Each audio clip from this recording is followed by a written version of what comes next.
On duty with the dinner ladies in 40 minutes, this is BBC One, serious about comedy.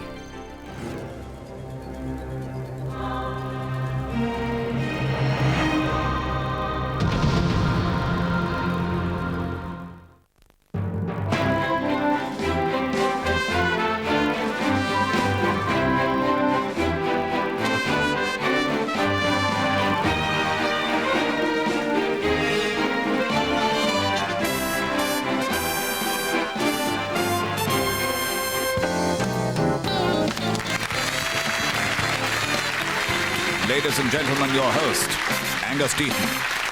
Good evening and welcome to the nearly complete and utter history of everything. Tonight, with the help of a pantheon of stars from stage and screen, although after tonight mainly stage, we'll be taking a look back at some of the battles, disasters, inventions, famines, political strife and genocides that occur in the course of 1,000 years, or one episode of Brookside. Experts disagree as to exactly when the second millennium began. Some say the year 1000, others say the year 1001, and then there are the Cornish, for whom it began last Tuesday. How appropriate that we should be witnessing the dawn of this new era with Cliff Richard's Millennium Prayer acting as our soundtrack. A Cliff song, though dull, plodding, banal, insipid, uninspired, vacuous, trite, tedious and tiresome, sanctimonious, superficial, nauseating, yawn-inspiring and coma-inducing, does nevertheless remind us of the true meaning of the millennium, the birth of a special baby. A baby that was conceived not by normal means, but by the third way, as our Prime Minister would have it, as indeed he now has, of course. Obviously, making fun of the people of the past is all too easy, which is precisely why we've made this show. But the passing of the millennium serves as an ideal opportunity to compare how much has changed in the way we live. I'm a modern man. I look down on them because I'm from a more advanced society. I'm Renaissance man. I look up to him because he is on average 4 inches taller than I am. But I look down on him because he is a smelly, ignorant serf. I'm medieval man. I look up to them because I am a smelly, ignorant serf. I live in a one-room hovel made of straw and manure. I live in a new Barrett's estate, so I envy him.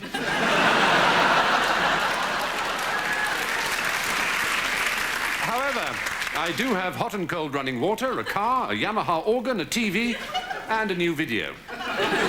Although I don't know how to work it. I have cold running water, a map of the world which includes the Americas, a telescope, and the collected works of Homer in 39 weekly parts. I have a pig.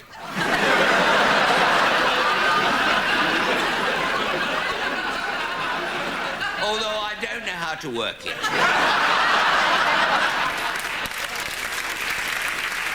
I am so ignorant, I think the sun goes to bed at night.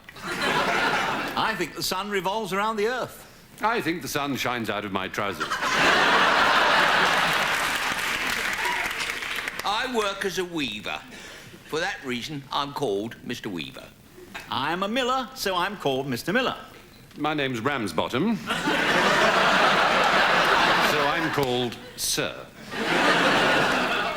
I have a hard life. I'm 23. I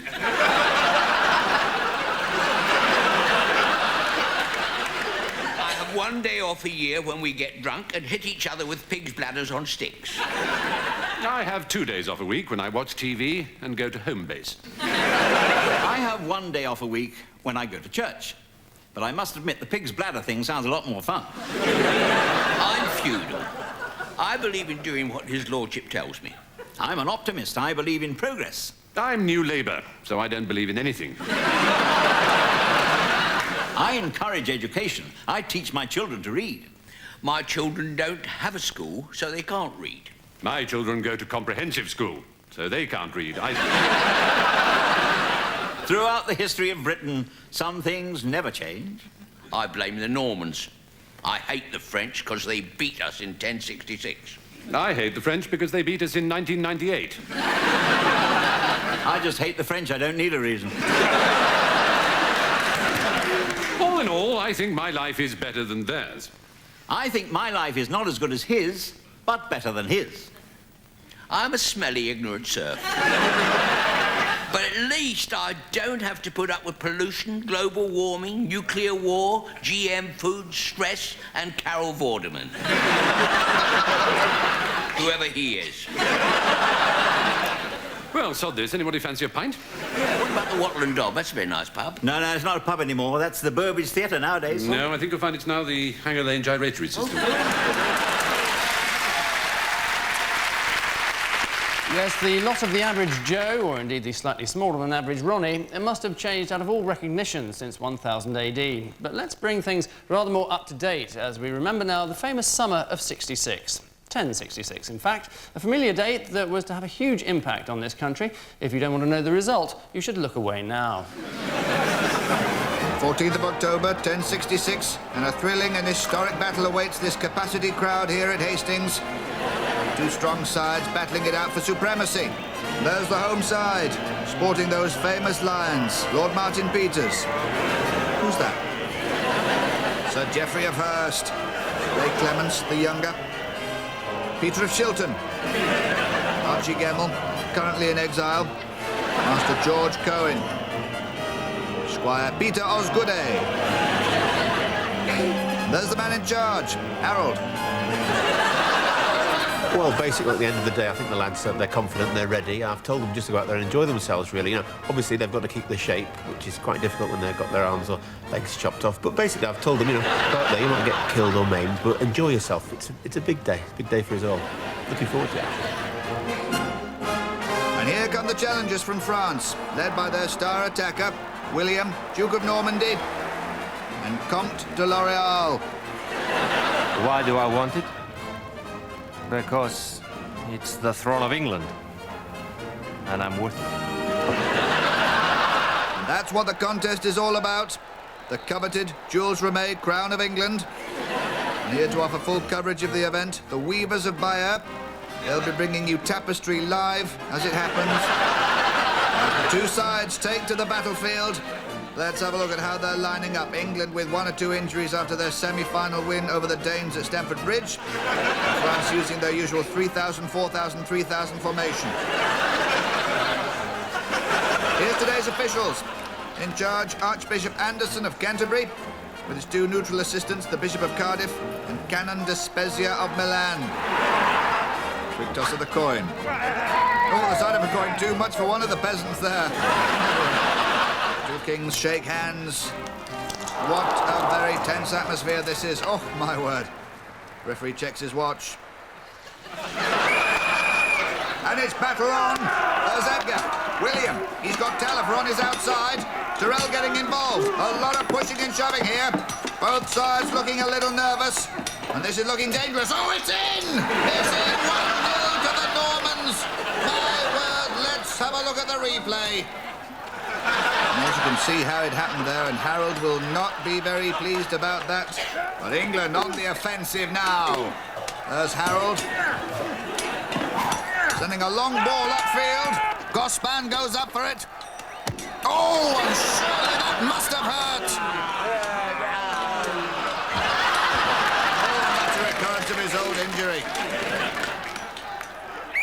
And there goes the half-time whistle. And that's the scoreline for the latest reactions. Gary. Thanks, Ken. Right, let's get some analysis. Oh, you've got to say the English defenders are poor. Far too many arrows getting through. They're dying up there. The final score? Well, it's got to be William, King of Normandy, and King of England too. OK, the second half's underway, so back to the action. Thanks, Lord Lineker. Still very close here. The French are handy with the broadsword, but do tend to run a mile at the side of a British beef burger. Oh, and Lord Gower is down! Done for. Done for. Still, I had a good innings. Really? What was that? Well, we've reached the end of the normal 8 hours. We've had injury time. We're into quite serious injury time. Still, it's anybody's contest. Oh, wait a minute. William's gone down. Harold is looking upset about that. Looks as though he might think William took a dive there. The Archbishop is not impressed. In fact, Adelforth has been sent off. They've sent him off the battlefield. Quite unprecedented. The English not happy with that one little bit. So that gives France a last-minute shot at the king from about 25 yards. The English now trying to organise their defence. I wonder, could the French snatch a dramatic win here. And it's William to take it with the kind of set piece that he loves. The crowd hushed. Some peasants are on the pitch. They think it's all over. It is. So the Normans take the throne. Can England restore their pride? Join us for the second leg at Agincourt in 350 years' time. In the course of history, Britishness has come to symbolise many qualities: doggedness, determination.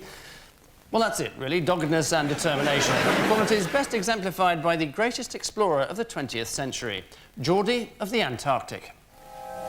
22nd of June, 1911. My frozen hands can barely write. How is Scotty? Wait for me, man! God, Johnny, aren't you even in the slightest bit cold? No, not at all. I'm sweating like a pig, man. Why, you feeling a little bit chilly, are you? Here, Scotty, do you want to lend me shirt, like? February the 12th. Today is a bad day. Michael's fell into a crevasse. And I'm beginning to suspect that it was a mistake to put Geordie in charge of the provisions. What have you done, man? You've packed nothing but crisps and lager. Course not. Look at you, Scotty, I got brown ale in this one. We need food, man! I thought, like, if we got a bit peckish, you know, we could get something from the kebab van, you know, when it comes round. February the 20th, we saw a figure in the distance. At first I thought it was one of the Norwegians beating us to the prize. Then I realised it was something far, far worse. Geordie's girlfriend? All right. Come on, lads, you know it's Saturday night, it's Bird's night, you don't mind, do you? Oh, you took your time, didn't you, pet? I can't go fast with my heels on, Geordie. You didn't want stilettos, this is the Antarctic, you want trainers like these, man! They didn't go in me skirt, Geordie, and I've got to wear me skirt or no one has seen me tan. Does it go all the way up to base camp, like? I want to go to a wine bar. Paul first, then the wine bar. How are you? See you, lads. February 21st. Cannot write anymore, as I'm dead.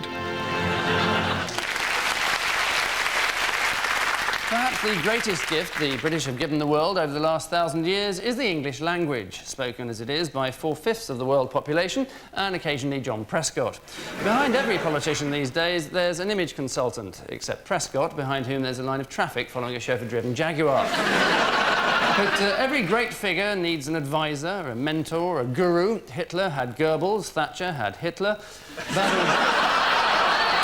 Basil Brush had Mr. Derrick. But just how old is the noble art of spin doctoring? Oh, not so bloody tight, you great wazzock. How can I fight the faggot French with bollocks packed like meatballs in a tin? Yes, Your Majesty. Tell you what, give us a squirt of the old cod liver oil round the knackers. That helps to keep the old orbs and sceptres a bit mobile. Morning. Hello? Don't you knock? It's a tent. It's a little point in an action that would only result in the merest trembling of the royal canvas. Who the crap are you? Lord Mandelson, at your service. And what in the name of arse do you want? Sire, the French are mounting their horses. Doesn't surprise me. The frogs will pork anything. They mean to attack, sire. Oh, right. Well, tell the lads I'll be out in 2 shakes of a wallaby's dong. About your speech, my liege.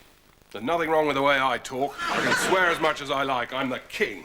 No, your speech to the troops, my liege. What speech? The one I sent you. Did you not receive it? Oh, that. Yes, I think I have had the pleasure. And is there a problem? Only one. It's utter pants. I can't stand before the men and talk this load of poncy twaddle. I mean, look at this bit. By Jove. I can't say by Jove. The lads will think I'm a raving Portillo. And this. Gentlemen of England now abed. Abed? If you're referring to those lazy shites who stayed at home, why don't you say so? I want them desperate to skewer a Frenchie, not looking puzzled and flicking through the dictionary. Yes, my liege, if you examine the results of the focus group surveys conducted within the main demographic areas of your armed forces, you'll see that this sort of approach does elicit by far the best response from the key A, B and C groups. A, B and C? archers, bowmen, and cannon fodder. And as I'm sure your majesty is aware, by using terms that the common herd are unfamiliar with, they naturally assume you to be their superior, and therefore to know about that of which you speak, irrespective of how facile, vacuous, or delusional, per se, the empirical content of your actual oration may be. You're a bit of a slimy bastard, aren't you? Thank you, sir. So, your speech, how does it begin? Once more under the breach, dear friends. Once more. Oh, all right. Once more under the breach, dear friends. Once more. I've already said it twice. How many more times? No, once more unto the breach, dear friends. Once more unto the breach, dear friends. Once more. What? Once more under the breach, dear friends, once more. Yes. Under the breach, dear friends. No! You're not very good at this, are you? Where's the tosser I usually have, Big Willie? Mr. Shakespeare, yes. There may be a slight problem. Something to do with an undisclosed loan to buy a cottage in Stratford. When did that get up? Next Tuesday. I haven't quite finalised all the details. Well, I better leave you to learn the words of your speech. No, I'm sorry, I can't say any of this crock of dung. I'm just going to get out there and tell the lads to get stuck in. The only good Frenchie's a dead one. It's a little anti-European. Of course it's anti-European, you big Jessie. It's the Battle of Agincourt. What do you want me to do, hold a bloody referendum? Right then. You get your scrawny, tatty bum in gear and write me a speech that's anti-French, that's a good patriotic rant that makes me sound like the kind of kick-ass king who's going to show them where to shove their baguettes. Or else. Or else what? Or else I'll pack you off to Belfast to sort out the Irish. Shit.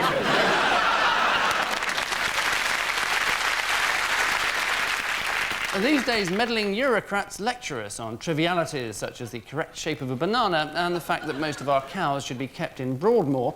But hundreds of years ago, the arguments were about much bigger matters, roughly the size of a continent, in fact. So, we're agreed. France gets the city of Pinerolo and the bishopric of Metz, and to Sweden goes Western Pomerania, Wismar, Stettin, and the islands of Rügen and Pearl. Oh, lovely. And England, for applying within 28 days, gets this charming carriage clock. Thank you very much indeed. I'm very kind. All right, well, I think that concludes our treaty. Gentlemen, a toast. Peace in Europe. Peace in Europe. Excellent. Excuse me. Oh, what is it now? Why are you interrupting? Forgive me, Ambassador, but what about Luxembourg? He's right, nobody owns Luxembourg. France, I thought you owned Luxembourg. No, we thought it was Dutch. Sweden? No, we thought it was Belgium. England? Well, we just knew it was on the continent and didn't give a toss, really. It looks as if Luxembourg has slipped through our net, doesn't it? Well, we've got a country going up for grabs. Anybody interested? Is it Protestant? Mostly Catholic, I believe. Let's just use it for storage. Oh, yeah, good. No, that's good. No, it's not good. Someone's got to take it. Come on, who wants it? What's it consist of? The small state of Luxembourg is a charming reminder of how Europe used to be. Plague victims crawl elegantly down its dung-filled streets, greasing the way with pus from their buboes, while at least 2 children a week are burned as the devil in the handsome market square. The town boasts 2 taverns, one humorous dwarf, and a shop that sells little things made of straw. Yeah, sounds like Stevenage. Well, who wants it then? Well, we don't want it. We've already got to do up West Pomerania, not to mention Wismar and Stettin. France has no need of Luxembourg, although I do quite like the sound of that shop selling little things made out of straw. Yes, that shop is an economic bonus, isn't it? All right, I'll take it. Good, excellent. So, Luxembourg goes to Sweden. No, hold on. You can't just give Sweden another province. But you didn't want it. Well, yeah, but that means that they've now got Western Pomerania, Stettin, and Luxembourg. That's not fair. We need Luxembourg to store our pickled herring. Why can't you store them in Sweden? Oh, the whiff. You Swedes and your pickled herring. Why can't you eat a proper fish? What's wrong with pickled herring? Nothing if you're Swedish. No, gentlemen, please. What is that supposed to mean? No, well, come on. Just because we all hate the Germans doesn't mean we have to like the Swedes. The Swedes are all right. Well, they hate you. No, we don't. We don't hate anybody. We don't hate anybody. Well, you should. It makes life more fun. Look, all we wanted to do was protect the Protestant princes. Oh, really? Yeah, really. Why, you didn't fancy just kicking some German arse? That's why we were there. That's what rather appealed to us, too. Gentlemen, please, let's not unravel the tapestry of this treaty ere the shuttle has crossed the loom. What? What? Let's not cock it out now. We're so close. I have a proposal. Why not split Luxembourg in two? Sweden can get the east and France the west. Excellent. Good. No, that's good. That's good. Sorry. Oh, what do you want now? Forgive me, Ambassador, but is it truly wise to divide a land in so wild and ragged a fashion? In future years, there will be Swedish Luxembourgers and French Luxembourgers, Protestant and Catholic, both at each other's throats. Oh, well, I don't know. I think that'll give journalists of the future something to write about. No, I'm satisfied with this. I think this is good. I think in the future all our petty squabbles over Europe will be forgotten. It'll just be one huge state, probably with a single currency. Oh, hurrah! Yes, that's a nice thought. It is. I'm going to have to opt out over that one, I'm afraid. We're more interested in our new colony in America. Yes, America.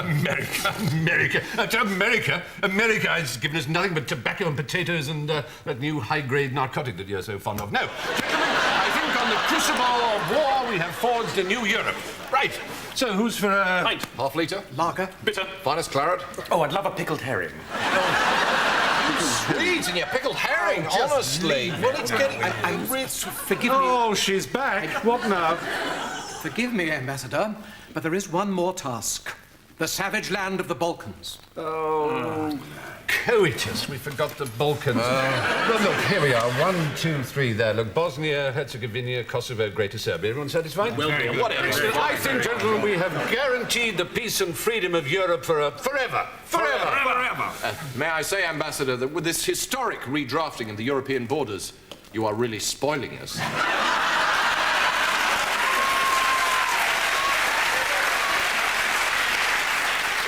These, on the other hand, are revolting. And so, with lightened hearts but heavy irony, the treaty was signed. Since that innocuous treaty, the Balkan problem has caused at least one world war, several major battles, dozens of peace conferences, and a nasty fistfight in a Greek taverna in Willesden. Violent behaviour has reared its ugly head throughout the ages. As any child psychologist will tell you, the 8th child in the line of Henrys is always the most disruptive, often looting monasteries and abusing the Pope in a constant search for attention. But with the right counselling, almost anything can be achieved. Well, I just want to say I think it's really great that you've agreed to attend these counselling sessions together. As in any relationship, it's very important to do things together, so thank you for that. Get on with it!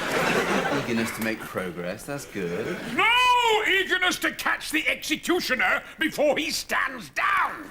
I mean, this wench's pretty head has stood far too long upon that lily white neck, and I would soon see them parted, and her hurried to hell where she belongs! So, how's it been going since the last session? I don't claim any great intuitive skills, but do I detect a little bit of tension between the two of you? He is a beast! A huge, foul-smelling, gout-riddled beast! Who cares naught for me but for what son my cunning parts may bring him? In truth, I can barely bring myself to sow that chilly furrow with my royal seed. I mean, these days, I find myself more taken by my horse's ass! This is good. It's very important that the areas of conflict are clear. Find yourself sexually attracted to horses' arses. That's not actually as uncommon as you might think. Councillor, you hear him threaten to remove my head. Am I just to accept this fate like Anne Boleyn or Catherine Howard? Oh, here we go again. I thought it wouldn't be long before you brought them up. I think we touched upon the pros and cons of beheading as a conflict resolution tactic within marriage in a previous session.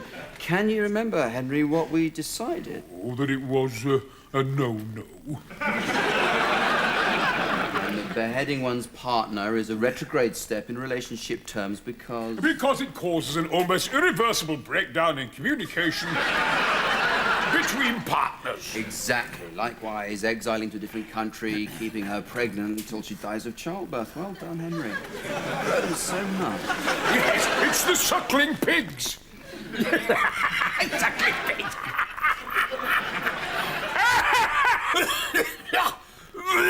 Oh, I pray we continue this another day. My body aches and cries for rest. Come, wench! Your head is safe this day, at least. Where's my horse?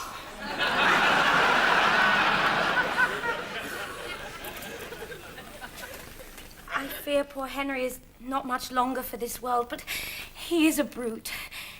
He is not kind and gentle like you, though I'll wager you are twice the man. I don't mean to be judgmental, but comparisons with others outside the relationship in question are often...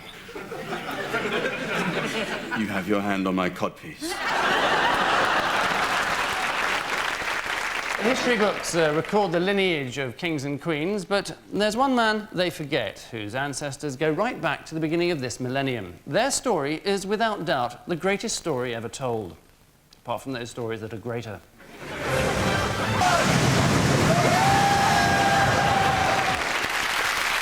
There are some things still surviving today that date back 1,000 years. The Doomsday Book, Morris dancing, Jim Davidson's jokes. Proving that the great philosopher Bruce Hornsby was right when he said, some things never change, that's just the way it is, that's just the way it is. As is the case, of course, for the mystery surrounding the meaning of life. The great questions remain unanswered. Why are we here? Is there a God? And will anyone ever go beyond the £125,000 question on who wants to be a millionaire? I'm really sorry to keep you waiting, Ida. It's totally unforgivable. That is our rule, numero uno here. You never keep a client pending, no matter what, which, or whatever. Any of the other girls here, they get one heck of a smack on the bangle for being late. I count myself no different.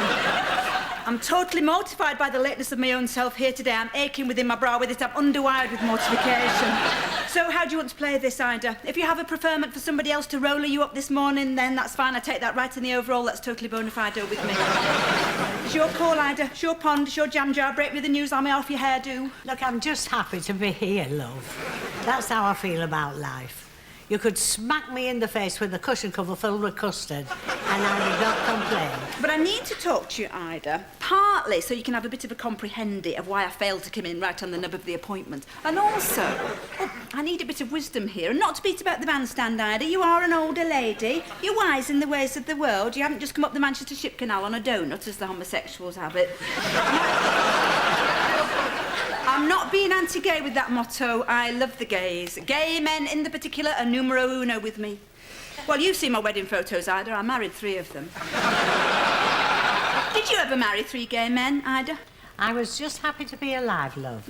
I didn't need to get married. Just having a new shopping bag for Whit Sunday, that was enough for me. Oh, and you are a very special lady, Ida. You don't cause me trouble like some of my other ladies.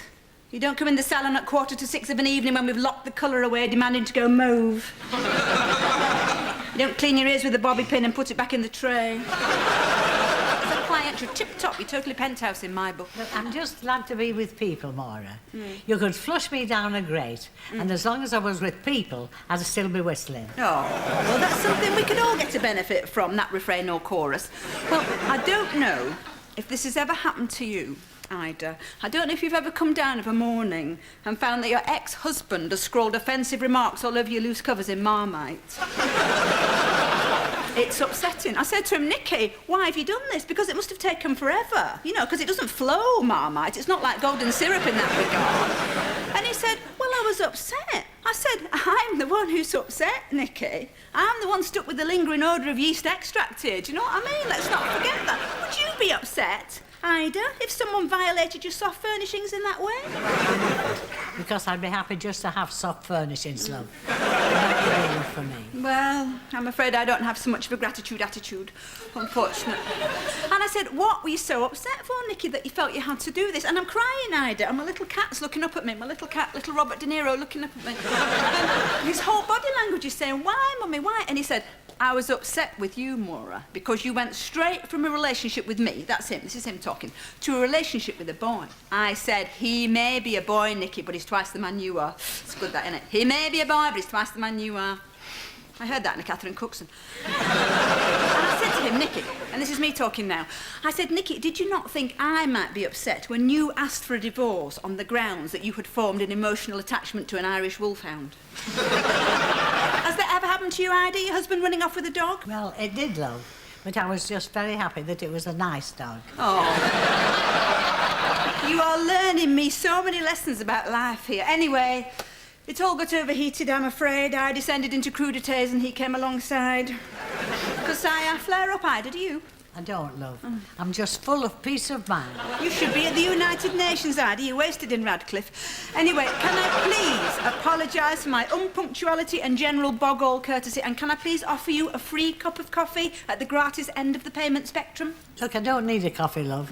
Life itself, that's what keeps me going. Oh, you're an inspiration, Ida, with your forbearance. Look, I'll get you washed in just a minute, but would you mind if I just nipped and took a couple of aspirin because it's been somewhat of a morning? Yes, I would mind. Look, I've listened to you going on for long enough. The least you can do now is to get on with my bloody hair. Well, that concludes the first part of the nearly complete and utter history of everything, a reconstruction of historical events every bit as accurate as walking with dinosaurs. In part 2, we have Lenny Henry, Richard Wilson and Jennifer Saunders, to name but 3, and Dawn French, to name but 4. So join us for the second half of the show, by the end of which the nearly complete and utter history of everything will, at last, we hope, be complete. Until then, good night. Yes, follow that. Well, part 2 is on Tuesday at 10:20 on BBC One. And next tonight, Dinner Ladies.